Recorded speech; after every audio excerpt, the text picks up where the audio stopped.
Ya, tentang kitab-kitab Allah dan mencintai Al-Quran.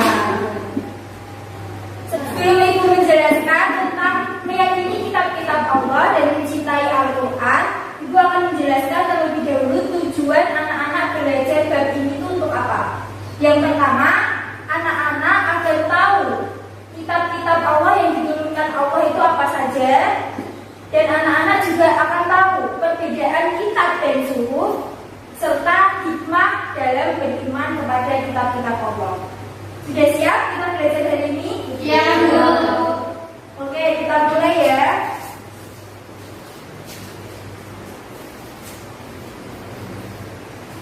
Meyakini kitab Allah dan mencintai Al-Quran.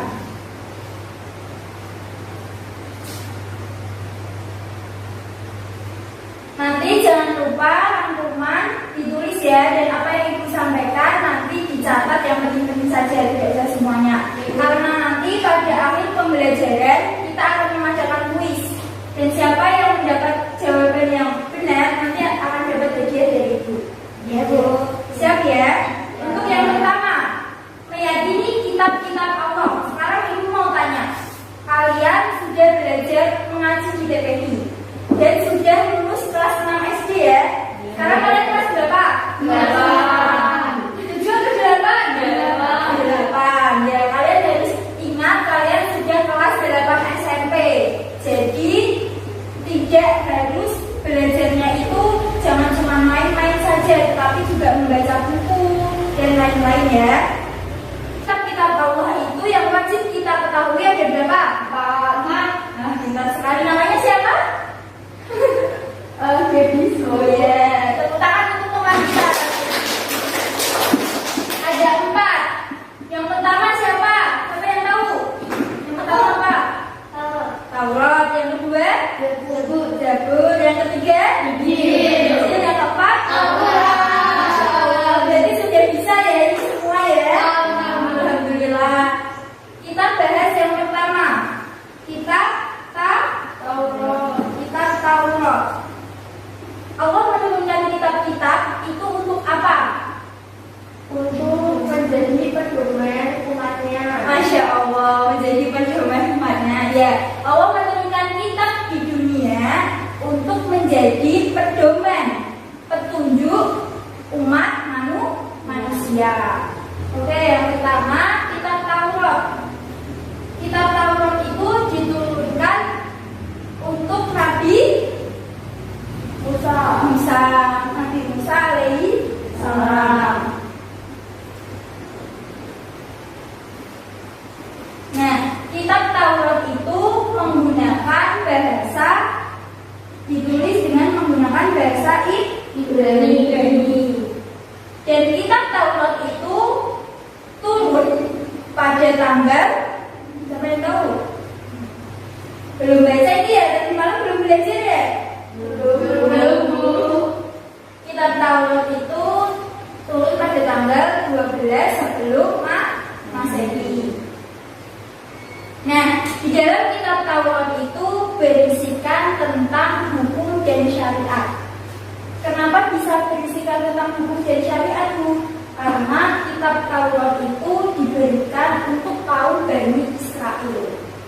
Nah, di situ isinya itu ya salah satunya anjuran mengesahkan Allah, anjuran berbuat kebaikan, menghormati orang tua, tidak menyebut nama Allah dengan sia-sia, dilarang mencuri, berzina, dan membunuh. Dan salah satu isi dari kitab Taurat itu mensucikan hari Sabtu. Di situ sudah dijelaskan.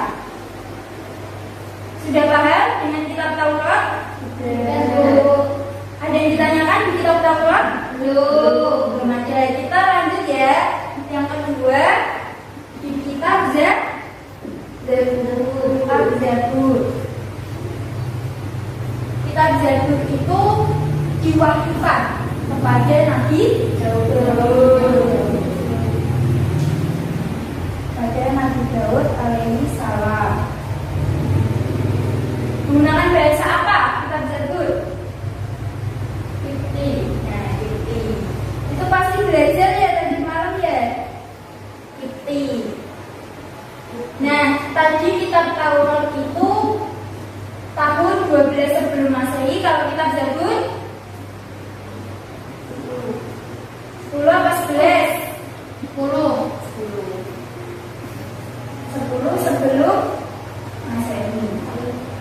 Nah, di keterangan kitab Zabur itu tidak banyak berisikan tentang belum ada yang menjelaskan secara detail isi dari kitab Zabur. Tetapi pada dasarnya setiap Allah menurunkan kitab-kitab di muka bumi dan diwahyukan kepada Nabi itu pasti berisikan ajaran-ajaran yang baik, yang bersifat mengisahkan Allah. Injil itu diwahyukan kepada Nabi Isa alaihi salam menggunakan bahasa, ayo, apa? Suryani. Bahasa Suryani.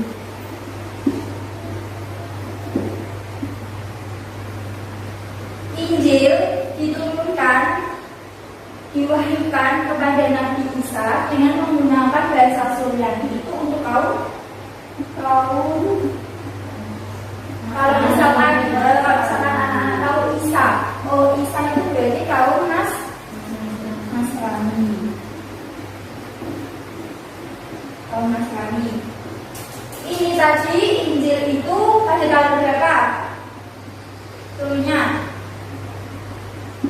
Ayo, siapa yang tahu? Tanggal berapa? Ini 12, 10, kalau ini tanggal berapa? Tanggal berapa? 1 Masehi. Tadi itu jadi ini loh, gak ada yang lihat. 1 Masehi. Ya, nah diisi dari kitab Injil itu sebetulnya sama dengan Taurat. Isinya itu yang mengisahkan Allah. Dan di dalam kitab Injil itu membenarkan isi pokok ajaran yang ada di dalam kitab Taurat. Perbedaannya adalah di kitab Injil itu menghapus hukum yang sudah tidak berlaku di dalam kehidupan pada masa 1 Masehi ini. Contohnya seperti ini. Misalkan di masa kitab Taurat, yaitu tanggal 12 sebelum Masehi sampai di 1 Masehi itu kan jarak waktunya sangat panjang. Jadi aturan-aturan atau hukum yang tidak berlaku pada sekitar zaman ini sampai sini itu dihapuskan, diganti ajaran yang baru di kitab Injil. Paham?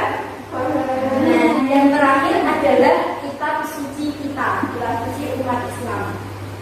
Apa? Al-Quran.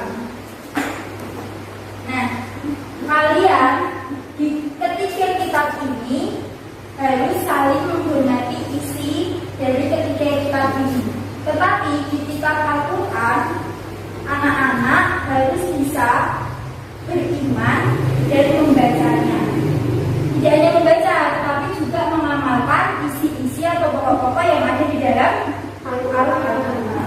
Al-Quran itu diturunkan Allah pada tahun, kalau ini tadi 1 Masehi, berarti otomatis Al-Quran juga Masehi, tidak mungkin sebelum Masehi. Jadi tanggal berapa? 611 sampai 622. Nah itu kan sekitar waktunya kan. Jadi kalau tepatnya 7 Masehi. Ya, Masehi. Nah di Al-Quran ini diturunkan atau diwahyukan Nabi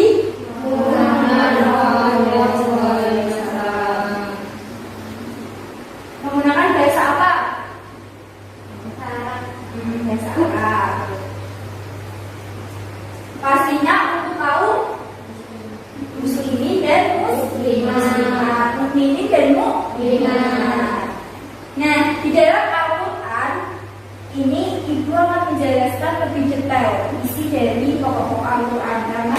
dasarnya kita itu beragama Islam. Jadi kita harus tahu apa itu kitab kita, apa itu pedoman kita, apa itu petunjuk kita, yaitu Al-Quran. Di sini Al-Quran punya berapa ini? 5 isi pokok ajaran. Yang pertama, Al-Quran itu memiliki isi pokok ajaran berkaitan tentang akidah. Akidah itu apa? Siapa yang tahu? Kalau di TPI pasti sudah dijelaskan sama ustazahnya tentang akidah. Akidah itu apa? Dari yang berkaitan dengan Apa? dari yang berkaitan dengan keyakinan seperti mengesahkan Ya. dan keyakinan tentang Akidah itu masuknya ke dalam keyakinan iman. Iman kan artinya percaya. Berarti di dalam akidah ini kita diwajibkan untuk mengesahkan Allah, mengetahui sifat-sifat Allah, sifat wajib Allah, sifat mustahil Allah, sifat jaiz Allah, dan lain sebagainya. Yang kedua, akhlak. Sudah tahu ya, akhlak itu apa ya? Yaitu perilaku budi pekerti. Itu adalah adab kita sebagai seorang muslim, yaitu sholat 5 waktu, berpuasa Ramadan, dan menjalankan sunnah-sunnah yang dianjurkan. Nah, selanjutnya isi pokok ajaran yang ketiga, setelah akidah, akhlak, yang ketiga ibadah. Nah, ibadah di sini itu berkaitan tentang cara kita sholat, puasa, zakat, haji. Intinya yang berkaitan tentang ibadah kepada Allah itu masuk ke dalam kategori pokok ibadah. Yang keempat, setelah ibadah yaitu muamalah.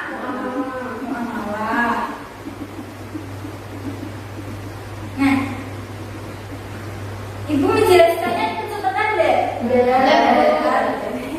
Kalau muamalah itu nanti anak-anak semua pasti akan tahu. Kalau semisal SMK ataupun kuliah pasti tahu hukum muamalah itu apa, pengertian muamalah itu apa. Ini sebagai informasi aja ya, biar anak-anak semua tahu. Muamalah itu berkaitan tentang interaksi kepada manusia dengan manusia yang lainnya.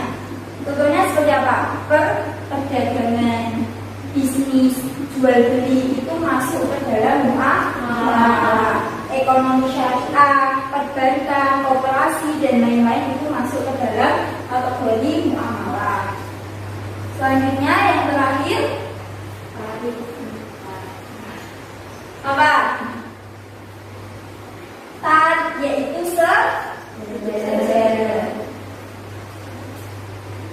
Kenapa di dalam Al-Quran itu isi pokoknya yang kelima ada sejarah? Karena kita sebagai umat Islam juga harus tahu cerita zaman dahulu Nabi itu seperti apa, lalu uswatun hasanahnya Nabi itu seperti apa, suri tauladan yang baik Nabi itu seperti apa, lalu ada Nabi Ulul Azmi itu seperti apa. Jadi kita tahu sejarahnya. Makanya di dalam Al-Quran ada isi pokok yang berkaitan tentang sejarah. Itu. Ini adalah isi pokok dari Al-Quran. Kalau semisal kita membahas tentang Al-Quran, pasti tidak lepas dengan yang namanya Nabi Muhammad, ya kan? Nabi Muhammad seperti yang anak-anak tahu itu adalah Nabi akhir zaman, penutup para nabi. Dan di kitab Al-Quran ini, kenapa Al-Quran itu paling terakhir? Siapa yang tahu jawabannya? sebagai penyempurna. Ya, sebagai penyempurna dari kitab-kitab terdahulu ya. Ini isinya sudah ada, sudah lengkap dari kitab Taurat dan Injil. Tapi di Al-Quran dilengkapkan lagi dari ketiga kitab ini. Di Al-Quran juga dijelaskan ada kitab Taurat, kitab Zabur, kitab Injil, dijelaskan di dalam Al-Quran. Nah, sekarang ibu mau tanya, diwahyukan kepada Nabi Muhammad pertama kali turun itu ayat atau surat apa? Al-Alaq ayat 1 sampai 5. Di mana? Di mana? Di 22. Ya. Ini udah hafal semua ya. Al-Alaq ayat 1 sampai 5. Kita baca bersama-sama bisa? Yuk, nulisnya nanti dulu. Kita baca bersama-sama. Bismillahirrahmanirrahim. Iqra bismi rabbikal ladzi khalaq. Khalaqal insana min 'alaq. Iqra wa rabbukal akram. Alladzi 'allama bil qalam. 'Allamal insana ma lam ya'lam. Itu ayat 1 sampai 5 adalah wahyu pertama yang didapat oleh Nabi Muhammad. Seperti yang kita tahu di ayat pertama, Iqra bismi rabbikal ladzi khalaq, yaitu bacalah dengan menyebut nama Tuhanmu yang menciptakan. Nah, di situ hikmahnya adalah kita lahir di dunia itu ya pertama kali itu adalah membaca. Kita dianjurkan untuk memperbanyak wawasan kita dengan Iqra, dengan membaca. Kita belajar ngaji pertama kali kan tidak langsung ke Al-Quran, pasti ke Iqra dulu. Kita tahu A itu seperti apa, B itu seperti apa. Kalau ustadzahnya anak-anak semua itu pasti menjelaskan A itu seperti tongkat yang ada straight atasnya. B itu seperti mangkok yang di bawahnya ada mata satu. T itu seperti mangkok yang di tengah ada mata dua, dan seterusnya. Sampailah ke anak-anak semua bisa membaca juz amal, bisa membaca Al-Quran dan sebagainya. Bersyukur. Di 4 kitab ini siapa yang mau bertanya? Mungkin ada yang belum jelas di pembahasan 4 kitab ini? Belum. Mana yang belum? Belum ada yang mau ditanyakan. Nah, untuk mengingatnya kita bernyanyi bersama-sama ya. Yang udah dibukasikan coba dibuka. Kita baca, kita nyanyikan bersama-sama. 1, 2, 3. Kitab Allah ada 4. Pertama kitab Taurat, diwahyukan kepada Nabi Musa dengan bahasa Ibrani. Kedua kitab Zabur, diwahyukan kepada Nabi Daud dengan bahasa Kipti untuk Bani Israel. Yang ketiga kitab Injil, diwahyukan kepada Nabi Isa dengan bahasa Suryani untuk kaum Nasrani.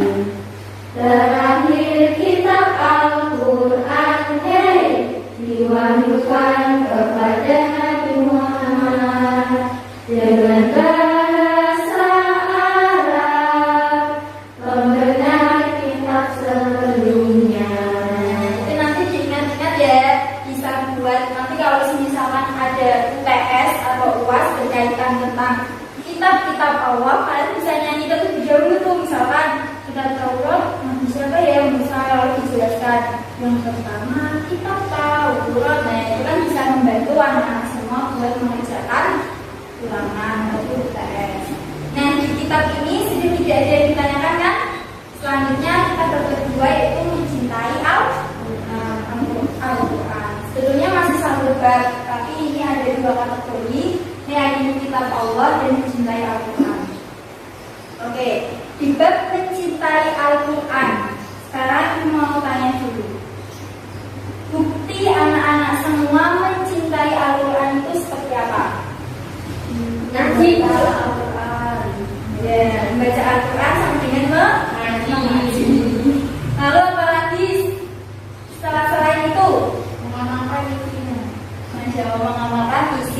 ada di dalam Al-Quran. Nah, di sini mau menjelaskan mencintai Al-Quran. Kenapa kita harus mencintai Al-Quran? Karena kalau kita tengok sejarah Al-Quran itu diturunkan bukan hanya dalam satu waktu, bukan hanya langsung turun kepada Nabi Muhammad satu buku. Itu tidak seperti itu. Tetapi Al-Quran itu diturunkan secara berangsur-angsur. Siapa yang masih ingat, Al-Quran itu diturunkan secara berangsur-angsurnya itu berapa? 22 tahun. Terus yang keras 22 tahun, 2 bulan, 22 hari. Ya, benar. kita tapi nggak yakin ini. Siapa tadi namanya? Gadis ya. Ya ini nggak yakin. Tapi padahal jawabannya itu benar. Yaitu 22 tahun, 2 bulan, 22 hari. Kurang lebih Al-Quran diturunkan dan diwahyukan kepada Nabi Muhammad itu selama kurang lebih 23 tahun. Bayangkan, misal anak-anak lahir pada zaman Nabi, umur anak-anak masih kelas 8 itu berarti umurnya berapa? Masih 13 tahun. 23 tahun yang akan datang, umurnya berapa? 36, hampir 40. Tapi Al-Quran baru jadi. Nah, belajarnya lewat apa? Pada zaman dahulu belajarnya lewat apa? Siapa yang tahu? Belajarnya itu lewat suhu. Di sini ada 2 perbedaan, kitab dan suhu. Kita masuk ke suhu ya sebelum melanjutkan ke kitab Al-Quran. Suhu itu artinya lembaran-lembaran yang berisikan firman Allah. Itu adalah suhu. Sedangkan Al-Quran itu berupa suhuf, dibukukan menjadi satu, dikumpulkan menjadi satu, berbentuk kitab. Itu adalah Al-Quran. Sebetulnya persamaannya itu kitab dan suhuf itu sama-sama berisikan firman Allah. Tetapi perbedaannya itu kalau kitab lebih lengkap daripada suhuf. Kitab lebih awet daripada suhuf.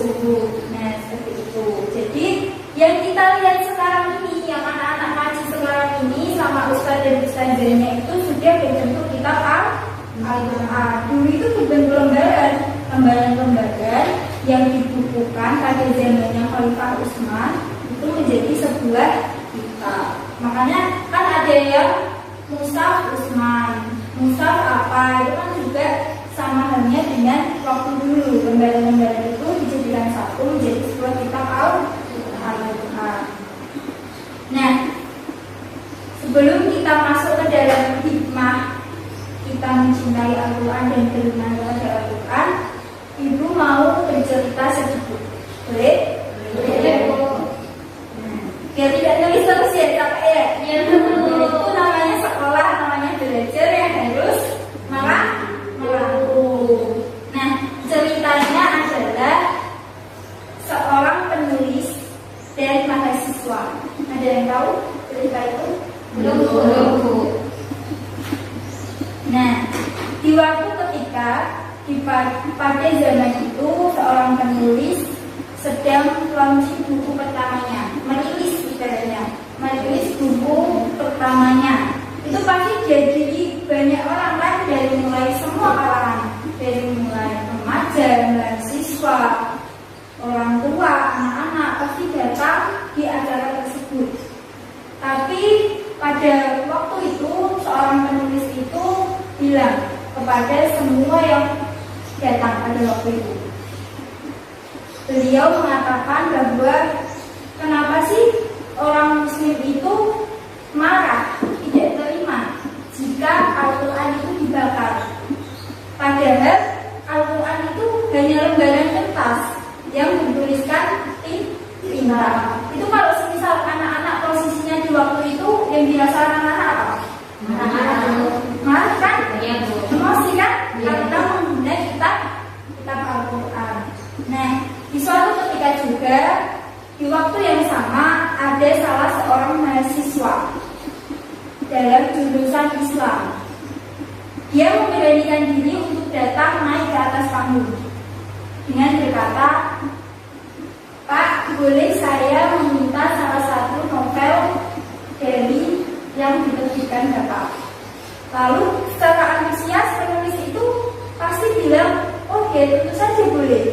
Ini ada satu novel yang isinya saya suka, yang saya menulisnya dengan hati, dengan banyak pengorbanan dan lain sebagainya, itu diberikan kepada mahasiswa tadi." Nah, di sini anak-anak semua bisa menebak deh apa yang dilakukan mahasiswa pada novel itu. Membakar novel. Lihat, kurang tepat. Dibaca tuh. Ini positif sekali ya. Nanti gak ada hikmahnya dong. Ya, disobek. Novel itu disobek. Kenapa disobek? Kalau mahasiswa berpikir dibakar, itu kan sama saja dia juga tidak menghargai penulis itu. Tapi kalau misal disobek, sobekan itu kan bisa diperbaiki kembali meskipun tidak sempurna. Lalu si mahasiswa itu menyobek-nyobek kertas novel yang ada di dalam tangannya. Lalu penulis itu marah. "Kenapa Anda menyobek hasil karya saya? Anda ingin memancing emosi saya." Si penulis itu bilang seperti itu. Lalu siapa yang tahu mahasiswa menjawab apa? Ada yang tahu? Mahasiswa itu menjawab seperti ini. Dikembalikan lagi, bukankah novel itu hanya sebuah lembaran yang bertuliskan tinta?